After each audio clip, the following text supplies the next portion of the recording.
Good morning, everyone. I bid to Dr. Abdullah and to my fellow classmates.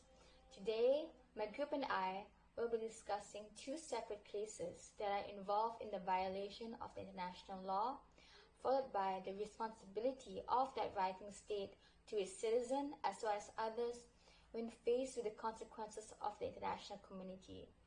First and foremost, before we start, I would like to mention about a quote from Martin Luther King Jr. He once said that injustice anywhere is a threat to justice everywhere. For our first case, we will be discussing about the whaling in Antarctica, which involved Japan and Australia with the intervening of New Zealand. For our second case, we will be discussing about the Agent Orange case, which involved the Vietnam Association for Victims of Agent Orange and US companies such as Dow Chemical Company and others. The purpose of our research is to advance our study on the relationship between the effectiveness of international law and the legal consequences of the writing states. This is because the notion of respect for international obligation based on the Vienna Convention Law Treaty of Treaties 1969 that refrains states from committing illegal conduct that might destroy world peace, as without rules or respects, the rules become meaningless.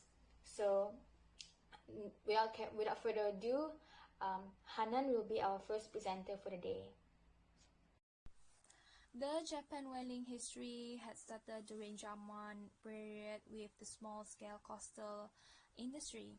It was only during the late 17th century Japan then started large-scale whaling and participated in modern whaling industry. Japan's first whaling in Antarctic took place in the mid-1930s and actively involved in the large-scale commercial whaling after World War II. Japan then joined the International Whaling Commission in 1951. In 1972, a 10-year global moratorium on commercial whaling was proposed, but Japan rejected the resolutions. When the moratorium is fully in effect, Japan ignored and continued whaling. Japan, along with few states, lodged an official objection, but then Japan withdrew the objection after being persuaded through political pressure by the United States.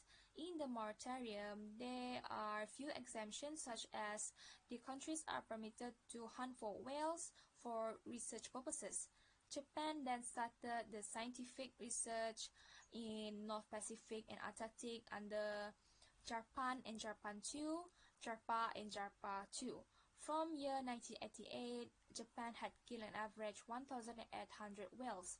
They were criticized that the scientific research was in fact just a cover, as the whales meat that kill for research usually end up for sale.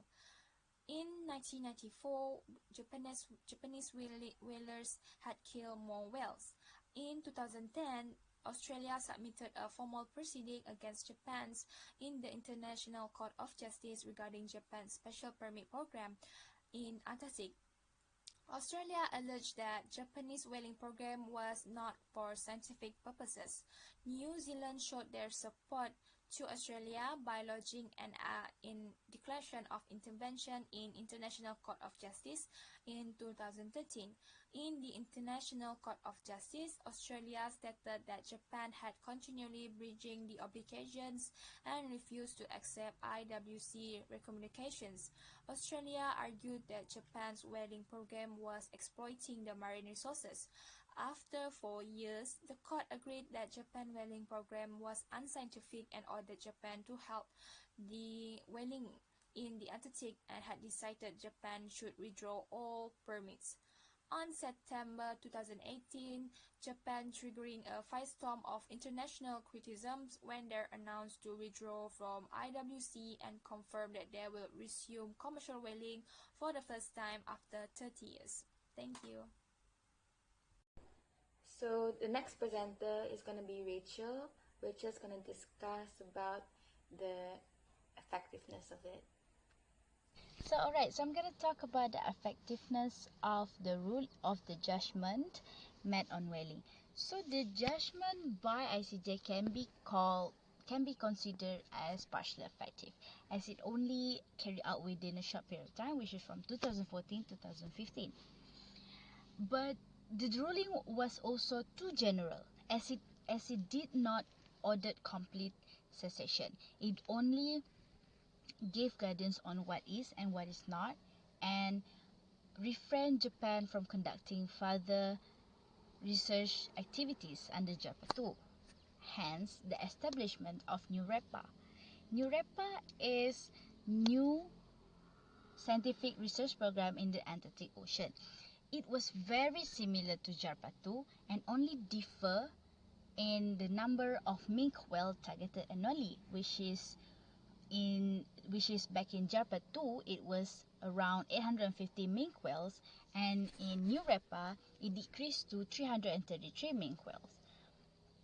But then after that, in 2018, Japan withdrew from the International Convention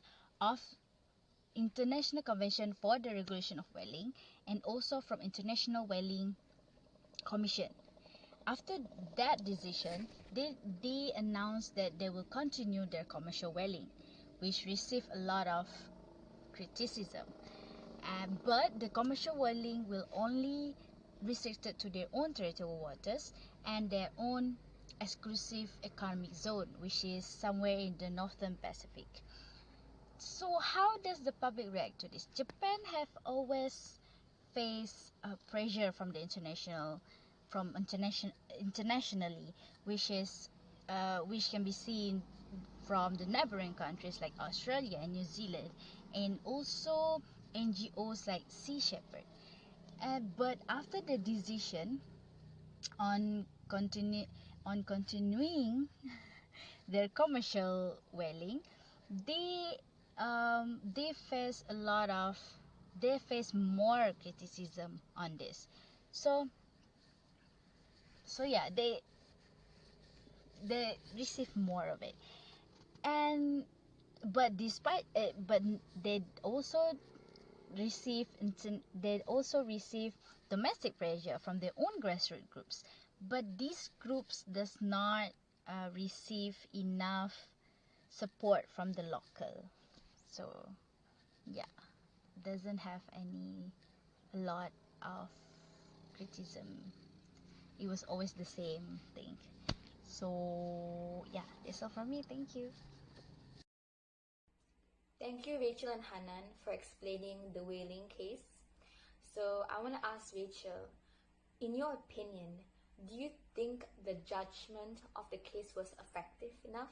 In my opinion, the judgment was obviously partially effective, as it is effective at some point, but then for only a year, I guess, and then after that it does not work anymore. It does not work anymore. It does not work ever since the NUREPA was established, because it was very similar except for the decreased number. So it can be seen that it is partially effective. Yeah.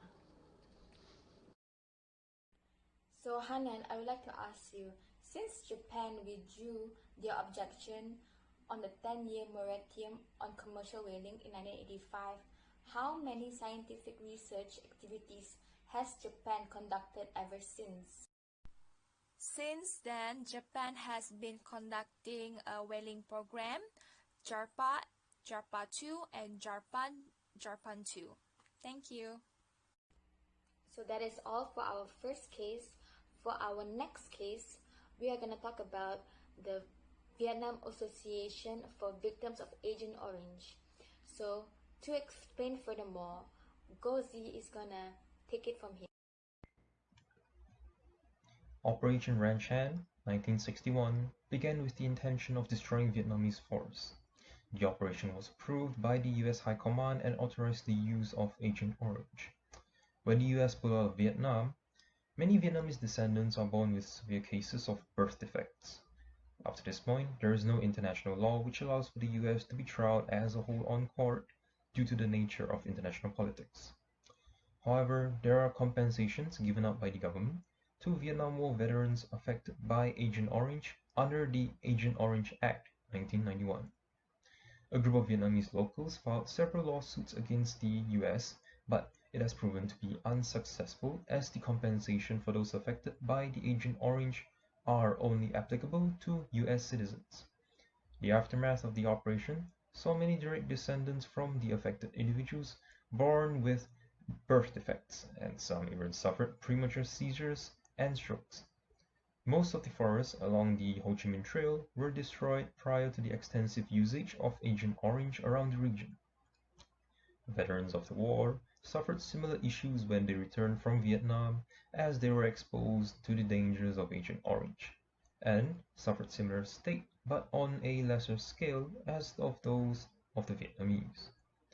The irony of such problems came when the common sight of Vietnamese veterans repurposing barrels used to contain Agent Orange as barbecue pits, which led them onto the unfortunate events of becoming a victim. It is an unfortunate consequence when civilians fighting for their countries being neglected, misinformed into risking their lives for the country in conflicts when politicians are busy making themselves rich, influential, with a complete disregard in their fellow voters' wellness. Is it justifiable for a state to risk their citizens' health and their well-being in pursuit for a more beneficial national interest to make them a national hero? Thank you, Gauzy, for your explanation. So, Chacha Wan, can you further explain the case about the Agent Orange? The first usage of Agent Orange started during the Malayan Emergency from June till October in 1952. It was sprinkled alongside the roadside vegetation and at possible ambush points, and this act is described as national importance policy. However, they reported that it is more effective to remove the vegetations by hand. Therefore, spraying was halted. In the end, the strategy failed. By February 1953, Sir General Gerald Temples re-established the usage of Agent Orange. In 2 years, more than half of the guerrilla strengths were wiped out as the rate of accidents and civilians' deaths dropped from 500 to less than 100, from 200 to less than 40 a month.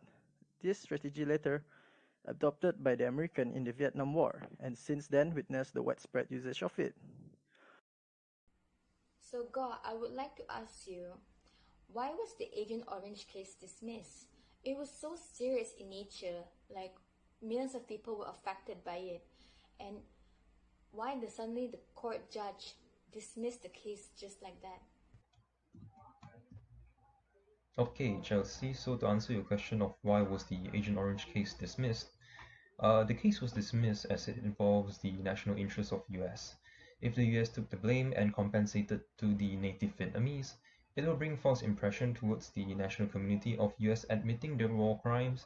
Hence, the US rejected all claims towards the atrocity and refused to compensate even their veterans. This phenomenon changed, however, after intense pressure coming from the veterans who fought in the Vietnam War and public pressure from the US, which saw the government softening their tone to allow for financial compensation towards affected veterans. So before we end our presentation, I would like to ask Chet, what were the aftermath of the Agent Orange? It has affected millions of people's lives, so what were the outcome of it? The aftermath of using 20 million gallons of Agent Orange was 1.03 million hectares of forest were destroyed in 1962. The Vietnam Red Cross estimated 3 million Vietnamese people, with at least 150,000 of them are children, as babies or born with birth defects. Besides that, Agent Orange have devastating effects on the environment, and studies shows that exposures to Agent Orange continue to permeate the country due to dioxin persistence through their daily consumption. Thank you.